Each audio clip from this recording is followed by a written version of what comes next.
Sir कुछ दिन पहले प्रवासी त्रिपुरा एक प्रोग्राम हुआ था सर, सारे दुनिया से त्रिपुरा के लोग आए थे। पूर्ण, आधुनिक एवं परिवर्धित है, जो विकसित भारत 2047 के संकल्प को साकार बजा के अभिनंदन कीजिए नरेंद्र मोदी जी का। 10 लाख करोड़ सर बहुत अच्छे चल रहे हैं सर, हमारे सारे दीदी को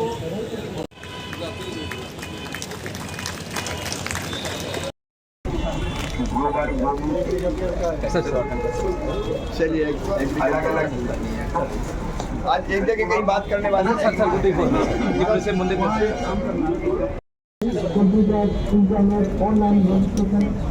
ये सर 55,000 करोड़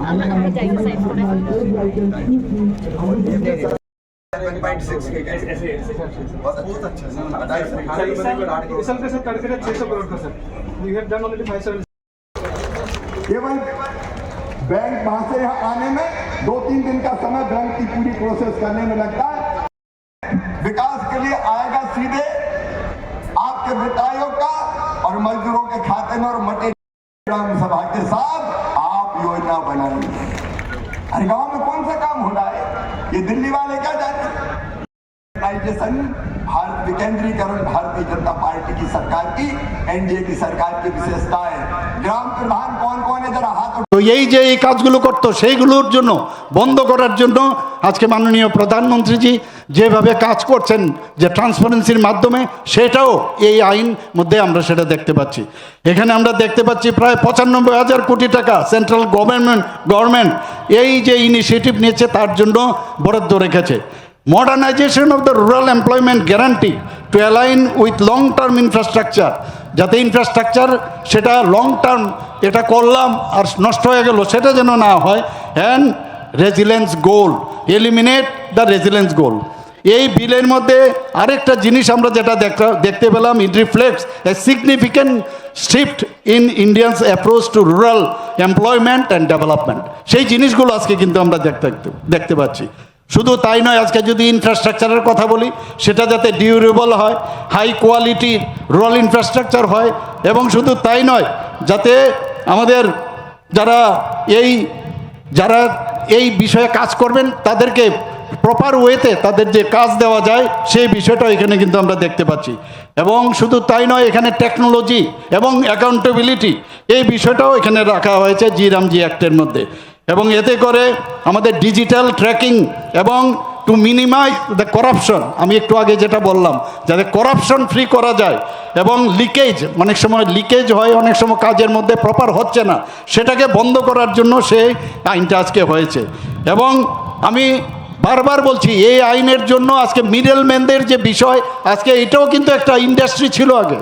আমরা বামফ্রন্টের সময় এখানে আমরা দেখেছি এই মিডলম্যানও কিন্তু একটা ইন্ডাস্ট্রি ছিল, যে যাও তুমি যাও তোমাকে এই কাজ দিয়ে দিলাম। এতে করে এই মিডলম্যানের কিন্তু এখন আর সেই অবস্থানে কিন্তু ওরা থাকতে পারবে না। এবং আজকে যে প্ল্যানিং এবং এক্সিকিউশন, ফান্ডিং স্ট্রাকচার, এগুলো আজকে আমরা এমজিএনরেগার মধ্যে যেগুলো সমস্যা ছিল সেগুলো কিন্তু এর থেকে নিরাময় আমরা পাবো। আজকে এখানে বিকশিত ভারত রোজগার ও আজীবিকা মিশন যে আইন মাননীয় প্রধানমন্ত্রীজি যেভাবে গ্রামীণ পরিবারের জন্য যে কাজটা করেছেন, আমি মাননীয় প্রধানমন্ত্রীজিকে এবং মাননীয় यूनियन मिनिस्टर उनके शिवराज जी को मैं धन्यवाद देता हूँ যে এইরকম একটা পরিশ্রম করে আপনারা এই ধরনের একটা আইনে আপনারা এনেছেন। এবং এটা একটা হিস্ট্রি, আমি বলবো ভারতবর্ষের ইতিহাসে একটা কিন্তু হিস্ট্রি হয়েছে, এটার মধ্যে দু রায় নেই। বন্ধুগণ, আজকে এখানে আমরা সবাই জানি যে 100 দিনের যে ব্যবস্থা ছিল, 100 দিনের কর্মসংস্থানের নিশ্চয়তা দেওয়া হয়েছিল, সেই জায়গায় সেখান থেকে বাড়িয়ে আজকে 125 দিনের করা হয়েছে। এতে করে আমাদের গ্রামীণ যারা জনজাতি গোষ্ঠী আছে, জনগোষ্ঠী আছে, সবার কিন্তু লাভ হবে। শুধু জনজাতি না, জনজাতি গোষ্ঠী, জনজাতি জাতি, মণিপুরী এবং সংখ্যালঘু সবার জন্য কিন্তু সেটা অত্যন্ত গুরুত্বপূর্ণ। এবং এটার একটা পরিবর্তন, তার স্বাদ কিন্তু আপনারা পাবেন এবং আমরা সবাই পাবো। বেকার ভাতার অধিকার এখানে পূর্ববর্তী আইন অর্থাৎ এমজিএনরেগার অধীনে বিভিন্ন শর্ত কিন্তু সেখানে ছিল, এবং তাতে করে বেকার ভাতা যেটা দেওয়া হতো সেটা অসম্ভব ছিল। কিন্তু এই আইনের কারণে আজকে কিন্তু এই বিধিনিষেধ কিন্তু প্রত্যাহার করা হয়েছে। এখন কাজের দাবি জানানোর পর সেখানে কর্মসংস্থানের প্রদান যদি না করা হয়, তার জন্য অটোমেটিক্যালি স্বয়ংক্রিয়ভাবে বেকার ভাতা প্রদানযোগ্য হবে।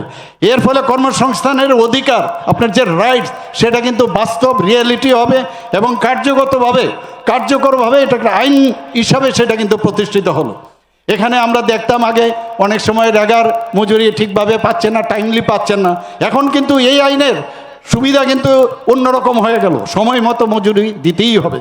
মজুরি প্রদানে বিলম্ব প্রায়শই আমরা শুনতাম, এখন এই মজুরি প্রদানে বিলম্ব হলে বিলম্বের প্রতিটি দিনের জন্য ক্ষতিপূরণ এই মজুরি প্রদান করা হবে এবং এর ফলে স্বচ্ছতা বৃদ্ধি পাবে এবং শ্রমিকরা তাদের পূর্ণ যে প্রাপ্যতা সেটা কিন্তু তারা পাবে। এখন থেকে কাজের পরিকল্পনা গ্রাম সভাতেই নিয়ে হবে, কোন কোন কাজ গ্রাম সভার মধ্যে, এই যে ডিসেন্ট্রালাইজেশন অফ পাওয়ার, সেটা কিন্তু এই আইনের মধ্যে দেওয়া হয়েছে। আগে উপর থেকে কিন্তু বলে দেওয়া হতো এই কাজ করতে হবে, এবং অনেক সময় গ্রাম স্তরে বিভিন্ন কাজ আছে।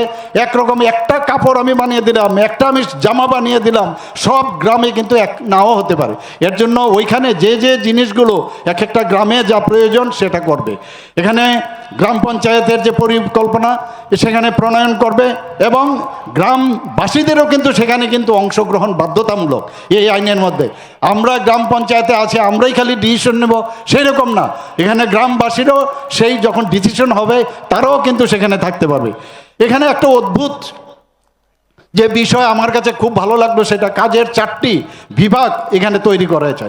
যেমন জল নিরাপত্তা ও সংরক্ষণ সংক্রান্ত কাজ, এখানে কি যে কনস্ট্রাকশন অফ ক্যানেলস এবং চেক ড্যামস, রিজুমিনেশন অফ পন্ডস, এখানে এফরেস্টেশন এবং প্লান্টেশন, এই জল নিরাপত্তা ও সংরক্ষণ সংক্রান্ত কাজ।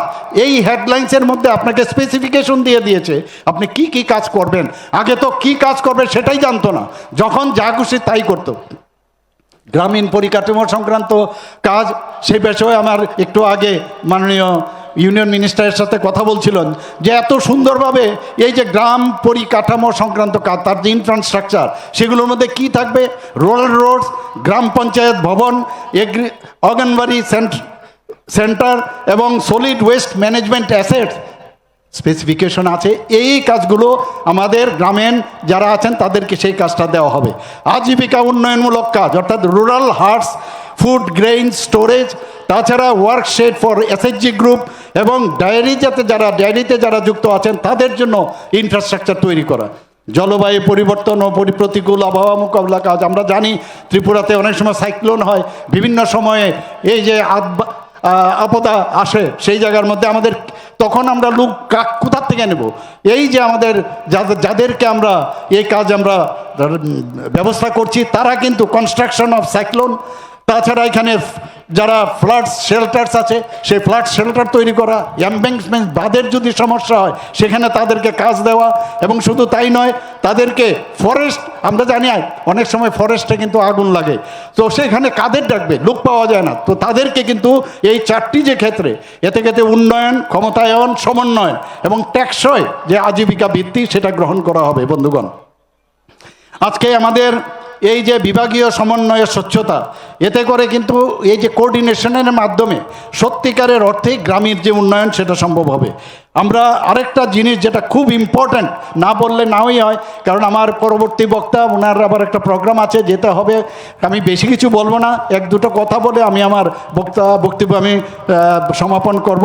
এখানে এই যে আইন